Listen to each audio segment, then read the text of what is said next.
This question has just come to me at the end of making this video. What do you define as important?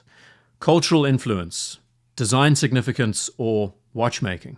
And I think with the watches that we're going to be running through, this video covers all of that in one way or another. One of my favorite watch media sources is Fratello watches. I think because over the years I've just realized how much they focus on the enthusiast aspect of the hobby. But also because they ask poignant questions. They make ludicrous statements and they ask really good questions that keep us engaged. Now, the other week I was recommended a video from their Fratello talks on YouTube, and it was titled something as simple as "The Best Watches of the Last 5 Years." And I thought, what a brilliant idea for a video to expand on. Between 2020 and 2025, we've seen such a massive shift in our watch world, and it's definitely one worth exploring.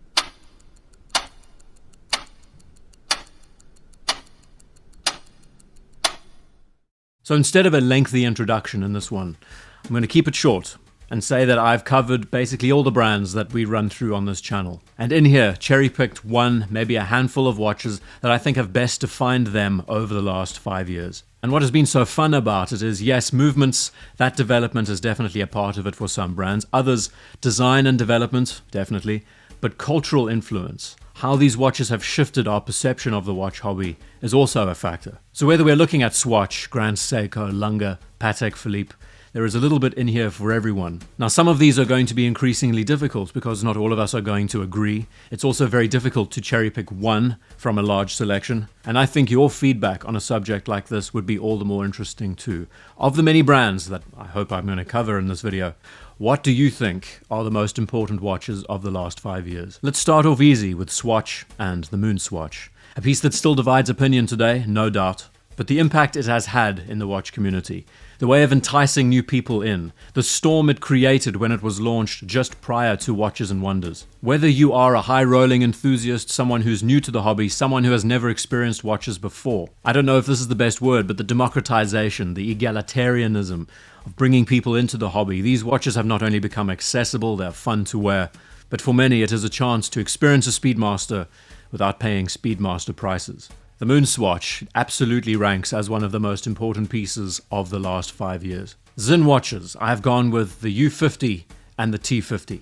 The further expansion of the U line over the last 5 years, we've seen an adjustment in size, adjustment of materials used, and Sinn watches, they just keep on rolling. The Easy M 1.1 is another model that I really think defined this timeline, the one in all black. But if I was to choose one, I think the T50 is a great meeting point of so many aspects. Nomos has been quietly creeping up in popularity, and the most recent Neomatic World Timer turned a lot of heads. This collection was absolutely one of the standouts from Watches and Wonders of 2025, not only because of the complication, but the use of colors. And I think Nomos of Glashütte, their watchmaking, people are appreciating more and more. Tudor watches, I couldn't just go with one, could I? One of the pieces that impacted me the most, and I think many of us, the FXD. I think the development of this collection over the last 5 years has been monumental. The simplifying, the further emphasis of function and utility, how the Pelagos has gone from a stripped down dive watch to a GMT. This watch, this complication deserves to be celebrated. It's not only my favorite Tudor, but it's one of my all-time favorite watches, and that's saying something. Next to the FXD, what about the Pelagos 39 and the impact it has had? Bringing the size down, making it more wearable, full titanium, great overall package. Another piece deserves to be expanded more in the future, but definitely has defined the last 5 years. And on the Black Bay front, the perfect culmination of the last 5 years, not only exhibiting great watchmaking and aesthetic changes, all of those improvements, the Black Bay 58 GMT, a piece that has now catapulted Tudor further ahead of most of their competitors. From its building tolerances, adjustment to size and dimensions, clasp development, and let us not forget their jump from COSC to META certification. This watch clearly epitomizes the last 5 years of Tudor as a brand, and just a great watch all round. Longines, yes, they have had many influential pieces from the Heritage Collection, but I think the Spirit Collection has showed the most promise and the most progress. Changing in sizes, colors, materials, the introduction of the Spirit Zulu Time. One of the best and most affordable true GMTs on the market, with so many brilliant aesthetic appointments. I think the Spirit perfectly defines Longines' heritage inspiration as well as where they're going in the future, touch of modernity. Next to that, I think the relaunch of the Ultrachron was another triumph. paying close attention to heritage, to the history, but giving us a modern watch with great specs. Seiko was a difficult brand to try and define for the last 5 years because they bring out thousands of new pieces every year. But I think Prospex in general, just saying the word Prospex and the tons of collections that have come out of it and how it has traveled, for better or for worse, it has improved the brand's quality control. It's increased Seiko's prices, but it's also allowed them to create some harmony and some unity between their pieces. Together under one banner, the Prospex collection is a great one. And I also believe that the Seiko 5 has had such an important turnaround, similar to the Prospex, increasing in price, increasing in quality control. But they've had so much creative opportunity here to expand not only their styles, but their designs. Doxo watches, another difficult brand to pinpoint, but now they have developed the Sub collection, the introduction of COSC certification. And all of these years later, the Sub 300 Carbon is one of my personal favorites. Tag Heuer, what a revival they have been experiencing. No watch epitomizes it more than the glass box and where it has gone from there. Classic inspiration with a modern touch, and where the original Dato 12 started it. So we're seeing how they're developing with the Skipper collection, with the Tourbillon, how the Monaco just this year has been delivered with superb defining colors. There's also a lot to be said with how Tag Heuer experiments with materials, with carbon, titanium, DLC coating. What can we say about Omega? Two very important watches that have defined them, I think, over the last 5 years. The reintroduction of the 321 caliber Ed White Speedmaster was monumental. For enthusiasts, for vintage diehards, this was heritage done right, down to a T. Not only showing us the work that goes into this caliber, but aesthetically delivering on an excellent watch too. This chronograph competes with all of the big names now. Though it has a price to match them, I think it's worth it. It shows the brand's ability to be excellent watchmakers, to pay attention to their heritage, that one-to-one focus. And next to the legendary 321 Speedmaster, the 3861 caliber is without a doubt one of the most important watches to have been delivered over the last 5 years. Omega hit the ball out of the park with this launch, facelifting the Speedmaster, giving you a lot more value for your money. An amazing caliber that has been widely venerated. For the first time in a watch like this, coaxial-based, Meta certified. And where has the 3861 gone since it has been launched? Well, virtually all of their most mainline Speedmaster pieces, from the White Dial Professional to the first Omega in space. I think two extremely significant watches and movements that have defined not only Omega, but watch collecting in general. What I found interesting about Breitling is they haven't necessarily introduced one particular watch that has defined this period the best, but what they have done is overhauled and facelifted practically all of their watches, with varying degrees of success, the slow motion Super Ocean being one of them. This is a fantastic watch with great specs that I would highly recommend to anyone. But what about a model like the B01 Navitimer, the new 43mm options, far simpler than the previous generation? What about the top times and the chronomats and the super chronomats? This brand has gone everywhere. But I think another significant moment in Breitling's history over the last 5 years is their purchase of Universal Genève and what that is going to mean for the further development of that brand. IWC.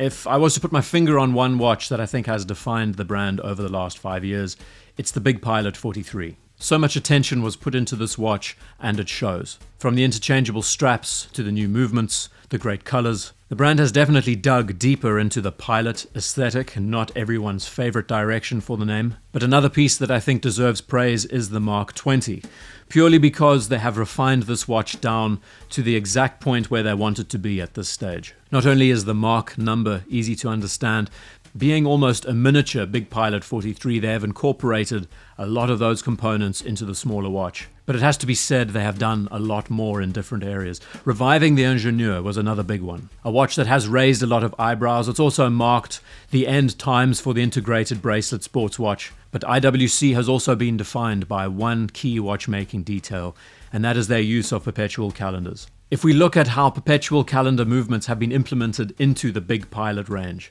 a massive success to say the least, and how the Eternal calendar has defined the Portuguesa line. These are big steps forward for the brand. So where most of us might think they define themselves by their aviation prowess, there is a lot more to be said about where IWC is going. Rolex, it's a difficult one. I mean, besides the many facelifts, minor changes to Submariners, GMTs, Daytonas, some really significant ones too, in fact, I think the watches that have best defined the brand are the ones that aren't necessarily Oyster Perpetuals. I think the 1908 was a very daring step in a different direction. You know, the brand are now playing with the big boys who have far more experience in this area. For Rolex to take a step back and to cull the Cellini collection in order to create a far simpler watch, the result is beautiful, no doubt, but whether it will be a success or not remains to be seen. And right next to the 1908, which I think was far more of an aesthetic practice, the Land Dweller is one that I still think leaves a massive question mark in the air. Design-wise, case and bracelet spot on.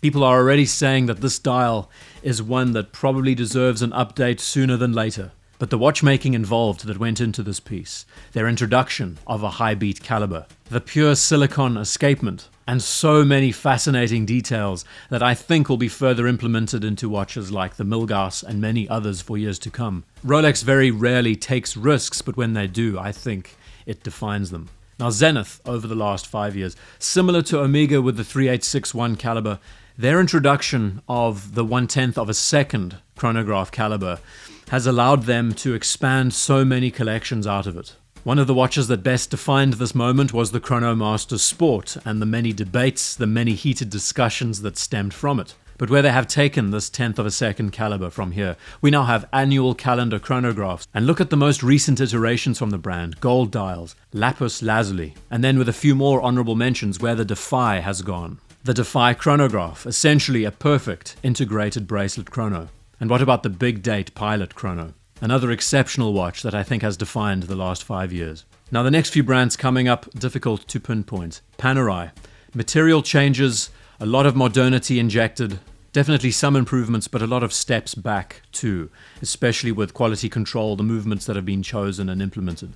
Blancpain, besides their limited edition anniversary pieces, none have really stood out from the crowd. We have seen some improvements, we've seen some calendar implementations into the Bathyscaphe collection, another defining watch but one that was nowhere near as popular, the Swatch Scuba. I guess if I was to choose one watch from the brand, it would be one of the anniversary limited edition pieces. Glashütte original, if I was to put my finger on one watch, I think it would be the CQ and what that watch has been able to do. Constantly evolving, new colors, new sizes, entirely unique to the brand, and also incredibly wearable and modern. Cartier has been on a roll. Similar to Blancpain in a way, hard to cherry pick just one watch, but I think just across the board, from the Tank to the Santos to the Cintré, the American, and especially the Tortue. It seems to be a name that just puts its head down, creates a wide array of watches, many of which have been instantaneous successes, and I think always managed to define watches and wonders and those shows.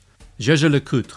An amazing few years the brand has had debuting new pieces. And the Reverso Quadriptyque, one of the most complicated watches ever made, the best Reverso of all time. I think this piece was the catalyst to see where the Reverso would further develop. And not a year later, my personal favorite, the reintroduction of the Reverso chronograph. I think as far as a watch design goes, this is near perfect.